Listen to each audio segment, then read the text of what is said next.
Now turn to Section 1.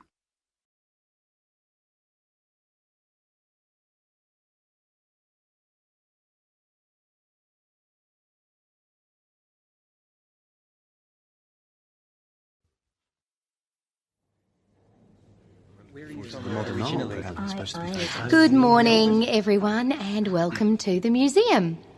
There are a few points that you need to remember. So before you go in, I'll just run through them. Then you can all go off and have a good time. So, first of all, you've all paid and you all have a ticket that allows you to go anywhere in the museum and includes one trip to the 3D cinema. So you need to make sure that you put the ticket somewhere that is secure but easy to find. This is partly because you'll need to show it to our staff if you decide to go out at any time. There are 2 restaurants which are outdoors, for example, and anyone who does decide to go outside should go and come back through the grey gates. Please don't use the emergency exits unless there really is an emergency. Now, I'm afraid that if you want to take photographs, you have to purchase a permit at the entrance. We don't allow visitors to take photographs of anything in the museum unless they have a permit. If you'd like a picture of you and your friends at any time, just let us know. We have a number of professional photographers who'll take a photo for you. Another thing is that you must keep everything that belongs to you with you all the time. A lot of people will come to the museum during the day. You'll probably be here for most of the day yourselves, so don't lose your wallet. And make sure you don't leave your mobile phone anywhere. It's easily done and we aren't responsible for any losses while you're here. As I mentioned earlier, you can go and see any of the films that are on in the 3D cinema. I'll tell you about those in a minute. There's also a schedule on the back of the museum guide. I suggest you get to the cinema entrance roughly 5 minutes early. It takes very little time to seat everyone, so you won't be waiting for the show to begin. Well, I think those are all the instructions I need to give you.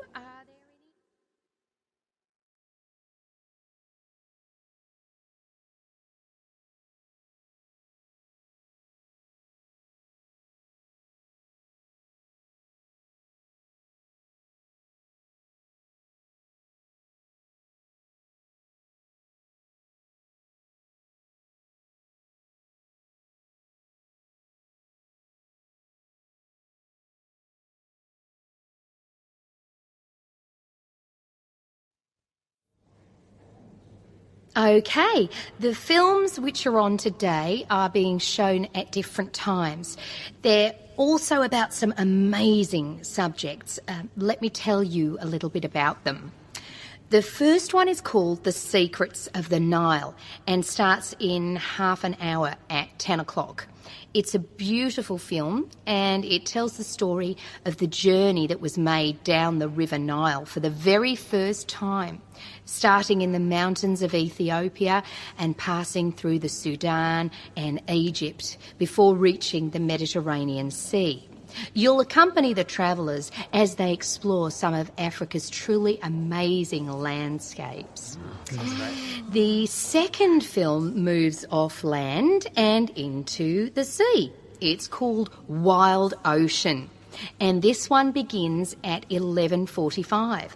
So you have some time to look round the museum first if you choose this title. In this film, you'll join the huge number of fish and other animals that live far down near the bottom of the sea. You'll see them search for food, migrate, and fight for survival. Dinosaurs Alive is the third film showing today. It starts at 1:45 p.m. and runs for just 30 minutes. This is a film for people who like special effects because there are plenty of them. Scientists now have a lot of evidence to show that some animals from the dinosaur family are still living on Earth. So in this film, you'll live with a new species of dinosaur that has been recreated using computers. Wow. Our final film today is simply titled Arabia. It starts at 2:30 and is a little longer than the others, but it's a really wonderful experience. You'll ride through the desert on a camel. You'll also dive among the treasures of the Red Sea, where you'll explore the ruins of an amazing lost city. Sounds great. Yeah. Well, these are all magical experiences, so I'll let you decide what you want to see. If anyone has any questions at all... That is the end of Section 1. You now have half a minute to check your answers.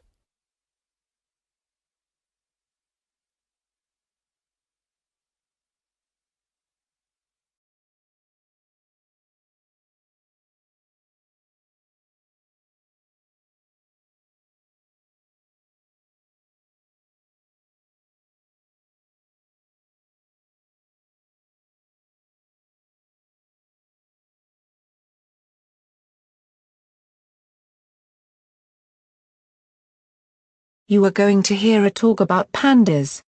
First, you have some time to look at questions 11 to 14.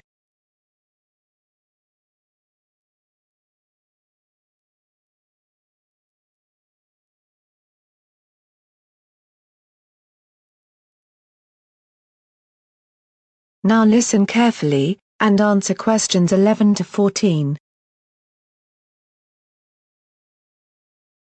Okay, I'm here today to talk to you all about the panda.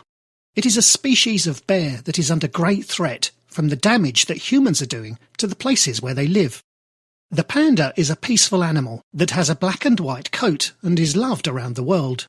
It is a distinctive symbol of China, and the panda has also been the logo of the WWF, that's the Worldwide Fund for Nature, since it was set up in 1961.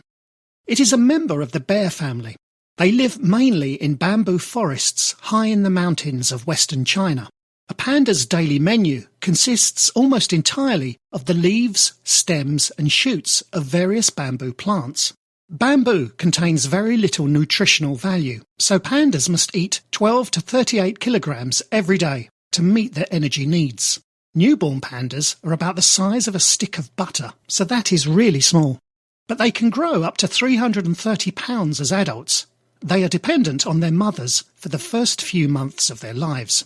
Panda cubs start to climb trees when they're only 6 months old, and as adults, the pandas make excellent climbers, despite their big weight. A panda's average life in the wild is 14 to 20 years, but a panda can live up to 30 years when they are looked after in places such as zoos. So why do we worry about pandas so much? Why are they important? Well, pandas play a very important part in the bamboo forests where they live by spreading seeds, which helps plants and trees to grow. In the Yangtze Basin, where pandas live, the forests are full of a vast variety of amazing wildlife, such as dwarf blue sheep, multicoloured pheasants, and other species that are in danger of extinction, including the golden monkey. Also, pandas bring huge economic benefits to local communities through ecotourism. Pandas have two main threats. The first is hunting, which is a constant concern. Poaching or killing the animals for their fur has declined due to strict laws and greater public awareness of the panda's protected status. But hunters seeking other animals in panda habitats continue to kill pandas accidentally. They are also threatened by habitat loss. In other words, by the loss of the home where they live. China's Yangtze Basin region is where the panda's main home is. But this area is an important economic region for this booming country. So roads and railroads are being built, and these are increasingly destroying the forest. This means that panda populations get separated, and so they can't find a partner to mate with and have babies.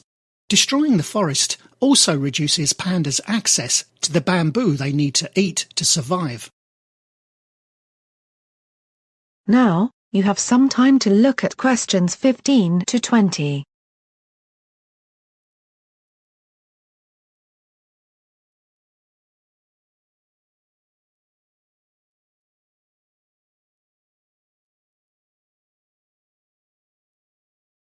Now listen carefully and answer questions 15 to 20. So what is being done to protect the panda? The Chinese government has established more than 50 panda reserves. Reserves are places in the wild where animals are protected. However, only around 61% of the country's panda population is protected by these reserves. The WWF is also playing a big part in protecting the panda. The idea for the WWF logo came from Chi-Chi, a giant panda that had arrived at London Zoo in 1961, the same year WWF was created. The people who set up the WWF were aware of the need for a strong symbol that everybody around the world would recognise. They agreed that the big, furry animal with her cuddly, black-patched eyes would make an excellent logo. This has helped to encourage many people to help support the panda. Controversially, a well-known television presenter called Chris Packham, who has hosted programmes about animals for many years on British TV, said pandas might not be worth saving. He explained that pandas are extraordinarily expensive to keep going. We spend millions and millions of pounds on this one species, but much less on others. He argues that it would be better to take all this money we spend on pandas and look after other natural places such as rainforests around the world. He says we have to accept that some animals are stronger than others. The panda is a bear that eats a type of food that isn't very nutritious. It gets diseases easily, and it's very difficult to breed. He thinks that extinction is very much a part of life on Earth, and we're going to have to get used to it in the next few years because climate change is going to result in all sorts of animals disappearing. However, I don't agree with him. The panda is quite a weak animal, but this is not why it is going to die or become extinct. When he says that if you leave them be, they will die out, that's simply not true. The reason it is in danger is because of the damage that humans are doing to the forests that they live in. If we don't destroy this, then they will survive in the same way that they have for thousands of years. And also, the places where the pandas live should be protected anyway. The panda shares its home with the red panda, golden monkeys, and various birds that are found nowhere else in the world. The pandas' numbers are increasing in the wild, so I don't see them dying out. OK, I hope you've enjoyed my short talk on pandas. Are there any questions? You now have 30 seconds to check your answers.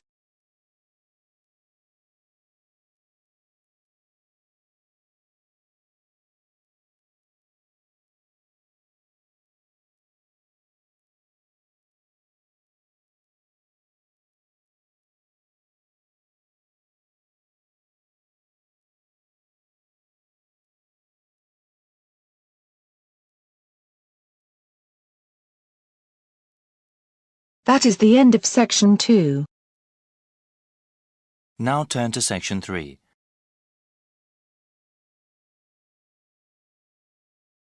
Section 3. You will hear a conversation in a continuing education institute's office. First, you have some time to look at questions 21 to 25.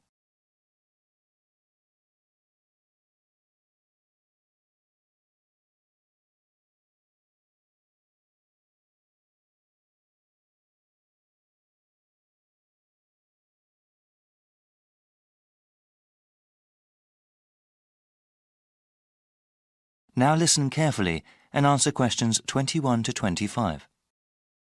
Welcome. My name is Jeremy Holtz. Hello, Jeremy. I was told to come to this office and ask about your continuing education program. I'm interested in taking classes and want to know more about the program. Certainly. We have several different programs depending on your education goals and on what you are doing now. For example, we have continuing education programs for those who want to finish a degree or start a new one, and we also have a program for working adults. Well, I'm working part-time now and I'm interested in completing a degree in business administration. I am working at a hospital, you see, but I want to change my job, either work in hospital management or have my own business. Okay, that sounds great. Many students in our program want to advance in their current careers or even change them. What kind of degree do you have now? I am a registered nurse with a 2-year degree. Great. First, we have to figure out where you want to take classes. We have satellite campuses all over the region. The ones at the city centre are accessible by public transportation but offer fewer course times. A car is the best way to attend classes at our satellite campuses in the suburbs, but they have more classrooms and therefore more courses. Well, I have been saving up for a car, but I don't have enough money to buy one yet. I think the city center campus will be better. Okay, now we have to decide which program you want to register for. We have night courses, where the classes generally run from 7 p.m. to 10 p.m. Classes during these hours are usually once a week. There are also courses during the day that might work for you, depending on your work schedule. Well, like I said, I'm working part-time and unfortunately I work during the evenings. You see, I'm living at my parents' house right now. My father is quite ill, actually, and since my mother works normal hours, I take care of him during the day and my mom takes care of him in the evening when I work. The city center campus doesn't offer classes during the weekends? No, the suburban one does, but unfortunately, there are no classes during that time at the city centre campus. You know, maybe the online courses will be better for you. Do you have access to the internet? Yes, I have a computer at home. That might be the best way for you then. It's still a new program. We're still working out the bugs, but it will allow you to work part-time, take care of your father, and take classes. The completion of your degree will probably take longer, however. Before you hear the rest of the conversation, you have some time to look at questions 26 to 30.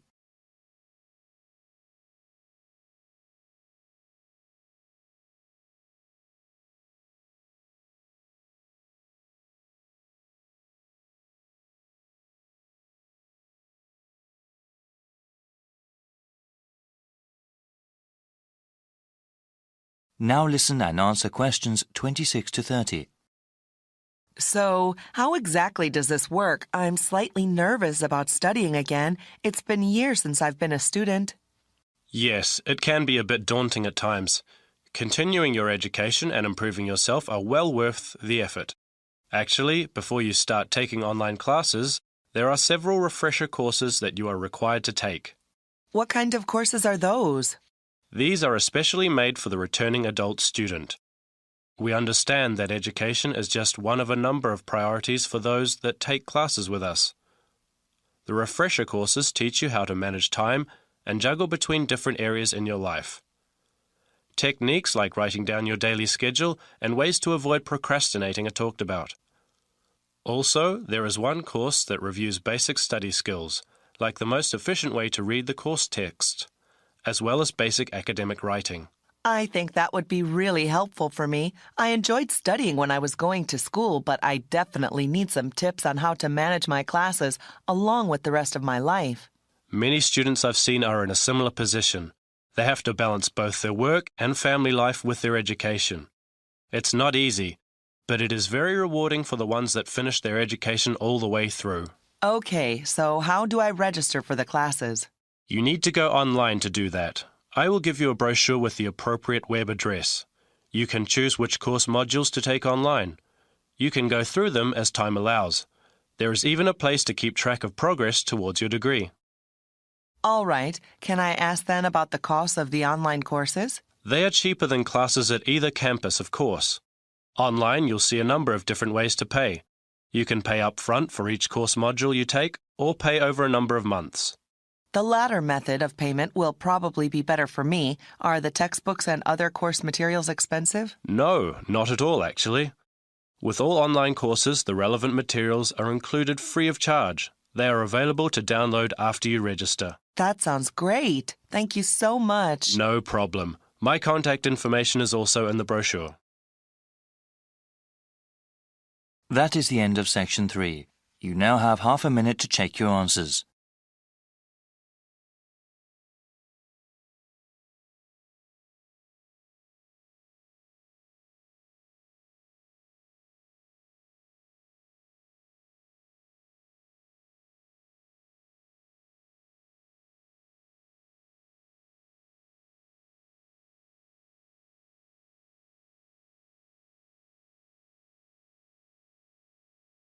Section 4. You are now going to hear a lecture about the behavior of dolphins. First, you have some time to look at questions 31 to 40.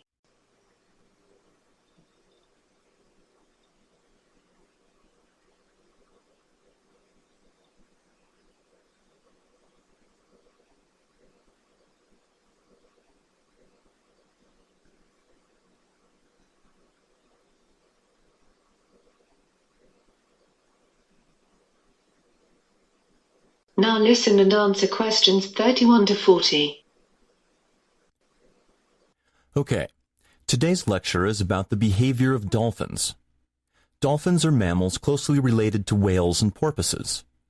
There are almost 40 species of dolphin, and they vary in size from 1.2 meters and 90 pounds up to 9.5 meters and 10 tons.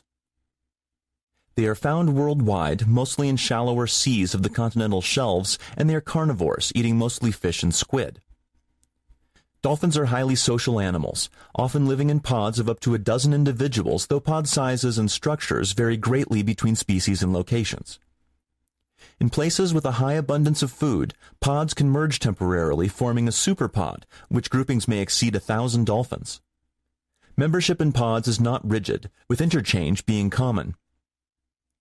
Dolphins can, however, establish strong social bonds. They will stay with injured or ill individuals, even helping them to breathe and bringing them to the surface if needed. This altruism does not appear to be limited to their own species. A male dolphin called Moko in New Zealand was observed guiding a female pygmy sperm whale together with her calf out of shallow water where they had been stranded several times. Dolphins have also been seen protecting swimmers from sharks by swimming circles around the swimmers or charging the sharks to make them leave. Dolphins also display culture, something long believed to be unique to humans and possibly other primate species. In May 2005, a discovery in Australia found Indo-Pacific bottlenose dolphins teaching their young to use tools. They cover their snouts with sponges to protect them while foraging for food. This knowledge is mostly transferred by mothers to daughters, unlike primates, where knowledge is generally passed on to both sexes. Using sponges as mouth protection is a learned behavior. Another learned behavior was discovered among river dolphins in Brazil, where some male dolphins use weeds and sticks as part of a sexual display. Dolphins may also engage in acts of aggression towards each other. The older a male dolphin is, the more likely his body is to be covered with bite scars. Male dolphins engage in acts of aggression apparently for the same reasons as humans. That is, disputes between companions and competition for females. Acts of aggression can become so intense that targeted dolphins sometimes go into exile after losing a fight. Male bottlenose dolphins have also been known to engage in infanticide, which is the killing of their young. Dolphins have also been known to kill porpoises for reasons which are not fully understood, as porpoises generally do not share the same diet as dolphins and are therefore not competitors for food supplies. The main food of dolphins is fish and squid, and various methods of feeding exist among and within species, some apparently exclusive to a single population. One common feeding method is herding, where a pod squeezes a school of fish into a small volume known as a bait ball. Individual members then take turns plowing through the ball, feeding on the stunned fish. Corralling is a method where dolphins chase fish into shallow water to catch them more easily. Orcas and bottlenose dolphins have also been known to drive their prey onto a beach to feed on it, a behavior known as beach or strand feeding. Some species also whack fish with their flukes, stunning them and sometimes knocking them out of the water. When it comes to playful behavior, dolphins show various types, often including objects, self-made bubble rings, other dolphins, or other animals. When playing with objects or small animals, common behavior includes carrying the object or animal along using various parts of the body, passing it along to other members of the group, or taking it from another member or throwing it out of the water. Dolphins have also been observed harassing animals in other ways, for example, by dragging birds underwater without showing any intent to eat them. Playful behavior that involves other animal species with active participation of the other animal can also be observed. Playful human interaction with dolphins being the most obvious example, However, playful interactions have been observed in the wild with a number of other species as well as humpback whales and dogs. That is the end of section 4. You now have half a minute to check your answers.